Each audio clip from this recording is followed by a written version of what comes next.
Welcome back to another episode of the Becoming Relentless podcast. I know this is your favorite fitness podcast. I am your host, Noa McCabe, and I am joined once again by I want to say co-host. Megan Long is back again, you guys. We have a jam-packed episode of information for y'all. This is a really good topic, actually, a very relevant topic. So I'm very excited to dive in. Very, very excited.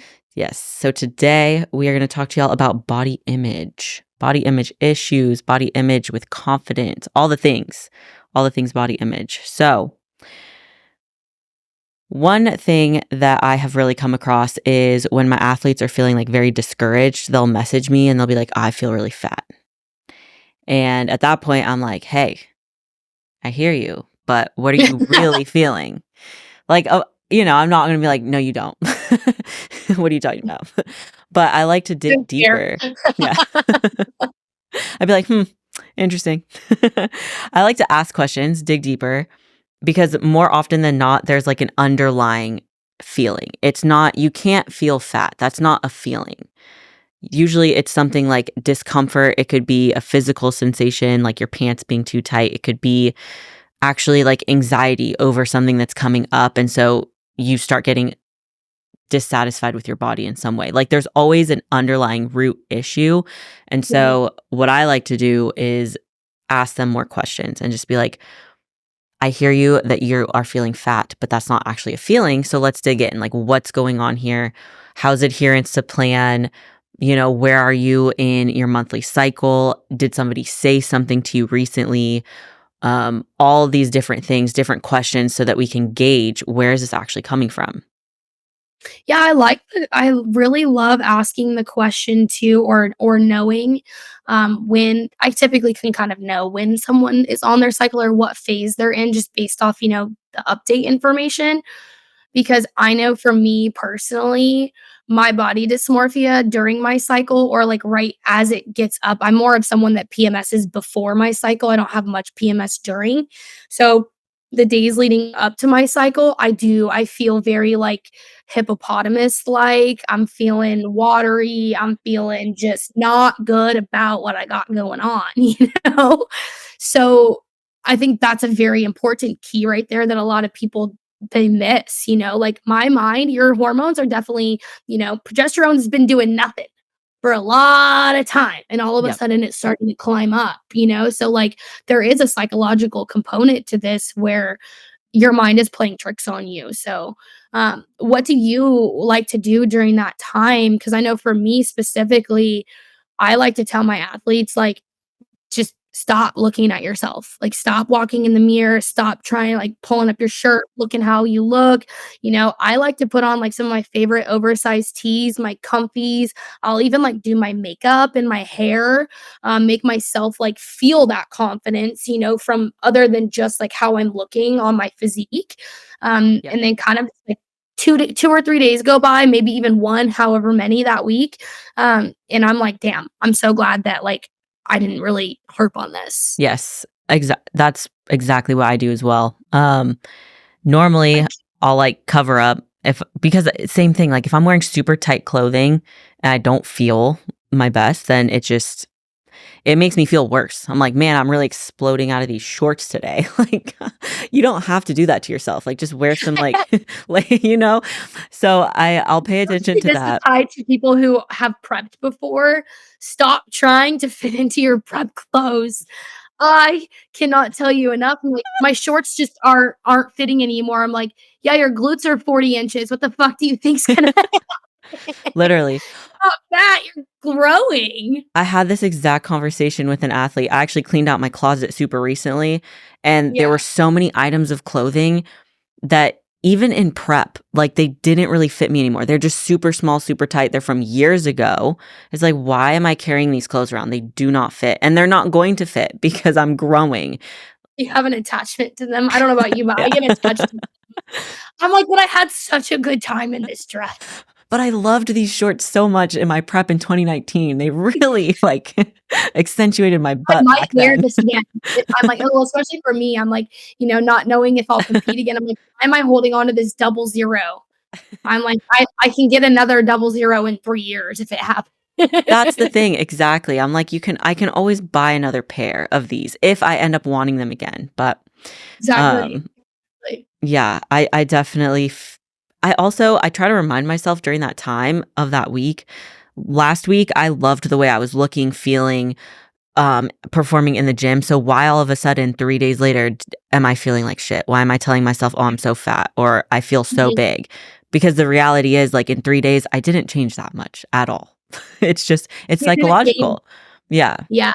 I have put a respectful halt to my athletes adding emotion, to their updates with me. Like, I like to keep updates very data driven, Mhm.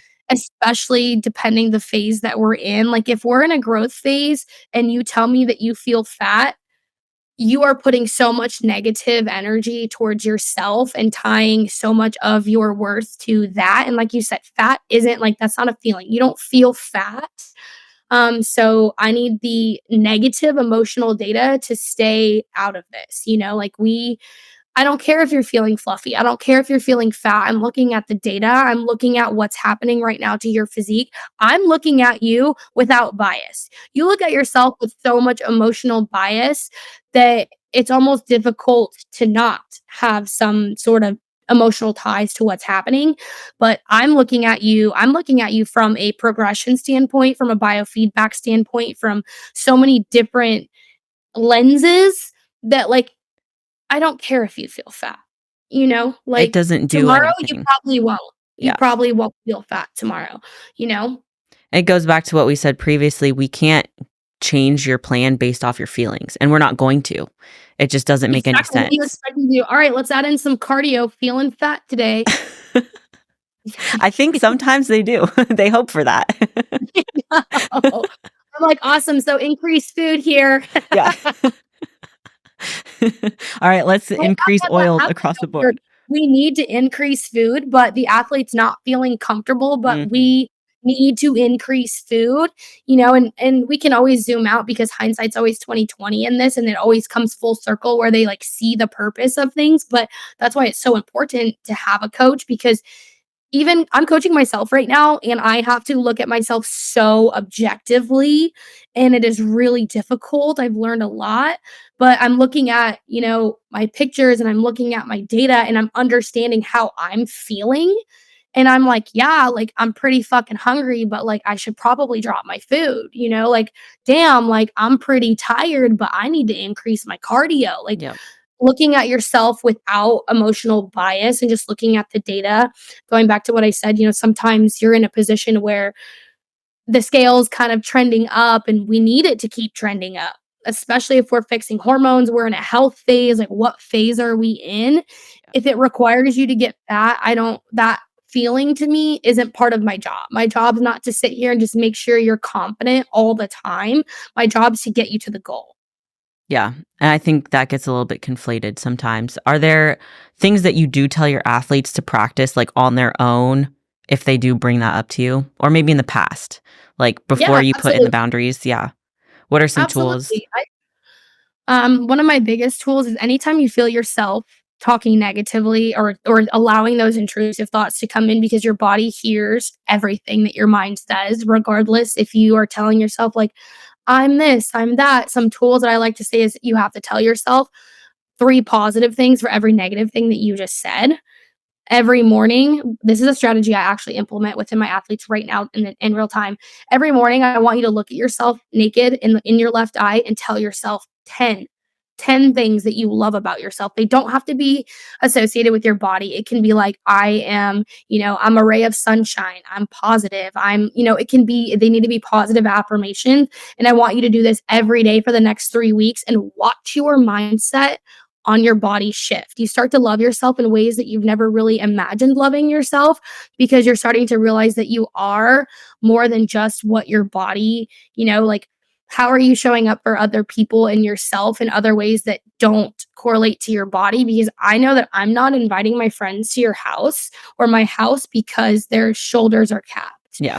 Like That doesn't matter. I don't give a shit what you look like or how you show up externally. I care how you're showing up internally. So I like to just kind of reiterate that and look at all of the other positives going on in your life right now and kind of just give them a little bit of a different lens to look at things through.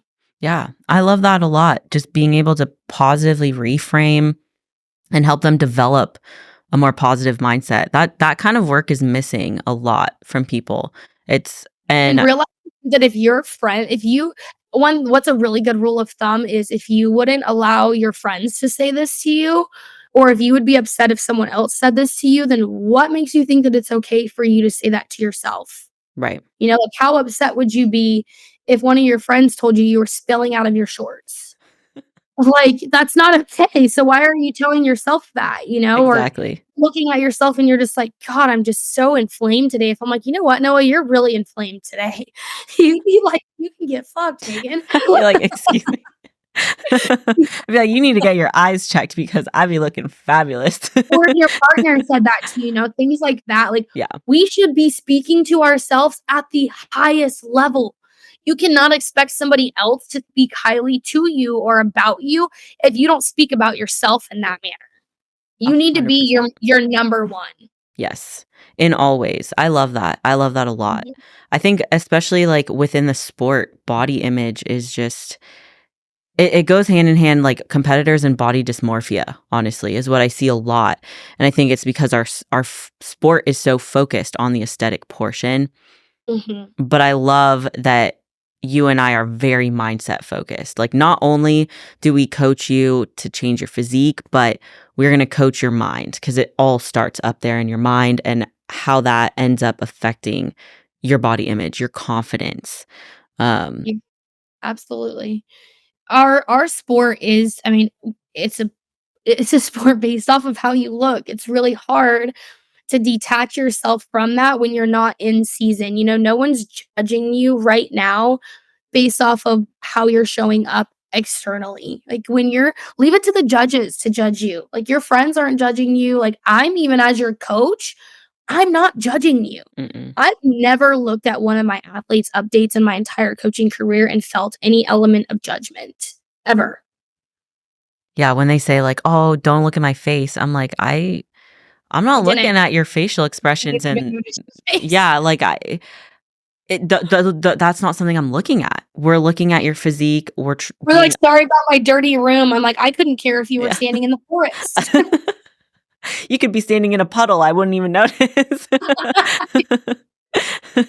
Like your Like, apartment's as long as flooding. the lighting Yeah, is good and, like, we're good, I'm good. exactly. Yes.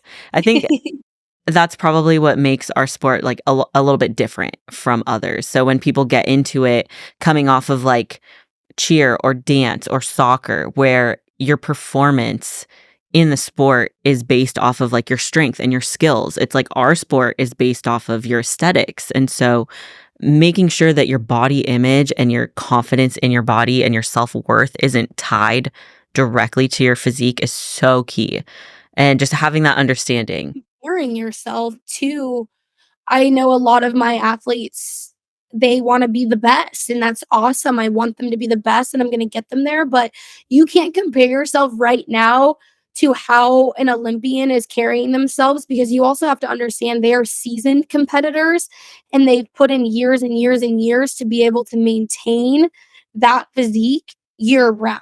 And we won't go into if it's healthy or if it's not healthy because I think it's very bio-individual. Yep. I know some athletes who can maintain that look year round and it is very healthy. And I know some people whose body fat set point is just like mine, for instance, it's just naturally higher. I can sit here and avoid gaining the 20 pounds post show as much as I want, but at some point I'm going to be plus 20 pounds. Yep. That was a Yeah. really hard that was a hard truth that I had to accept at a certain point because previously I was told to stay within like 10 to 12 pounds of my stage weight. So stay around like 130, 132. And I was From your fantastic coach. I was able to Yeah. like white knuckle it. Like I could get through the reverse, I could maintain the leanness. I was super lean all last year, but it's like at a certain Remember, point at a certain point like mentally I couldn't take it and it was it was kind of my body image. I started hating the way that I looked lean. Like, I was like, "Yeah, it looks cool. It looks cool for And also, content," if but you're staying that lean and you need to make big improvements, and I know for us specifically, we're working right now on these big improvements, you're not going to make them staying 5 pounds above stage weight. It's gonna take so much longer. So, I almost if we have massive strides to make, I'm okay with you getting a little bit fat. Like, I'm cool with it. Like, we can fix it. Like, it's not like you're still to the public in incredible shape. You think you're a little fat compared to stepping on stage, but you walk into fucking Publix and you're a star. You are an all. They're like, literally. "Do you compete in the Olympics?" Yes. Someone has asked me if I'm like a what is it, like a WWE fighter or something before. You're like, "Yeah." I'm like, "I'm whatever you want me to be, like, whatever. Absolutely. You Yeah. you a cheerleader? Are you a volleyball player?" I'm like, "Yep." I just say yes. These All of the above. Yeah. But You a it's cheerleader? true. It's so true, and having that ability to disconnect, like, your stage lean is not your year-round body. Even 10 pounds up might not be your year-round body as much as you get told or maybe want that, it's just not realistic for most people. Yeah, and saying like, "This is my off-season body." I'm like, "It's your fucking body. That's your body. That's not an off-season body. That's what you look like, and it's great." Exactly, and for 99% of people, you look fantastic. Like, you're You look off-season, fluffy. fat next to who? Yeah. Ashley Coltweiser? Okay, great, cool, we all do. But how often do you see her? You know what I mean? Right, right, get that out Yeah. of your mind. Yeah, that's a very important piece too, especially if you are someone who needs to put on, a good amount of tissue. I think the better place you're in with your body fat set point. I think hovering around 18 to 20% when you got a substantial ways to go, I think that's a great place to be in. I really do. I know for me, anytime that I am thicker and I'm at that 20% body fat, I am making huge improvements Yep. every time. I diet down, I'm like, wow, that was so worth it. Yes. That was so worth it. Every time I come out of a growth phase that I feel uncomfortable in, every single time I am so grateful for the phase. I love that. I think Yeah. that's a mindset shift that I would love to see a lot of competitors have. Like, really just rock the off season, growth season, whatever not in prep season that you're in, and have the confidence in their body to just Some do what people needs to be don't done. know if you're not confident until you showcase that. Yeah. Like, I remember even last year when I was so uncomfortable in my body, but I had to be in the phase that I was in, and I knew that I had to, but I didn't let anyone know that I was uncomfortable. That's something that I dealt with on my own, and I didn't put it out there, and I was like, "You know what? It is one of those things, like, people don't know if confidence is fake or real, especially if you're just meeting somebody, like, 'Wow, you're so confident.'" I'm like, "You don't know that I just cried this morning." I couldn't find pants that fit me today. I You don't know. for the last 3 years. Yeah, like, Exactly. you don't know, so you just wake up and you put your confidence pants on and you rock it all day before you know it, you're not faking it anymore, it's real. Yep. I agree 100%. I couldn't say it better myself. Yeah. Amazing. Okay. Is there anything we didn't touch on as far as body image? Anything that you want to let them know before we wrap this one up? Body image is one of I love the topic because I've been on all ends of the spectrum, I have been at my leanest in my best shape of my life and hated how I looked. Tying your body image to how you look is you're never going to be satisfied because if you're not happy with who you are on the inside, regardless of how much weight you gain, how much muscle you put on, how much weight you lose, you're still going to hate yourself on the inside. And that's where a lot of people go wrong is the only way they're happy is if they're in shape because that's what gives them worth. So when you are so happy with who you are and what you offer externally, like or internally, nothing else really matters. Everything else is just a bonus. And that's what I tell my athletes. I always say, the physique is just a bonus. Everything else that we're building here, that's what matters. Yep. Yeah, so yeah, that was my last touch on that, and if any of you guys who are listening ever struggle or are struggling with body image or really how to navigate it or negative self-talk, my DMs are always, always open. Yeah. And you're an incredible resource. So, everybody listening, take her up on that for real. Thank you, thank you. Yes. It is lovely having you here. I love chatting with you.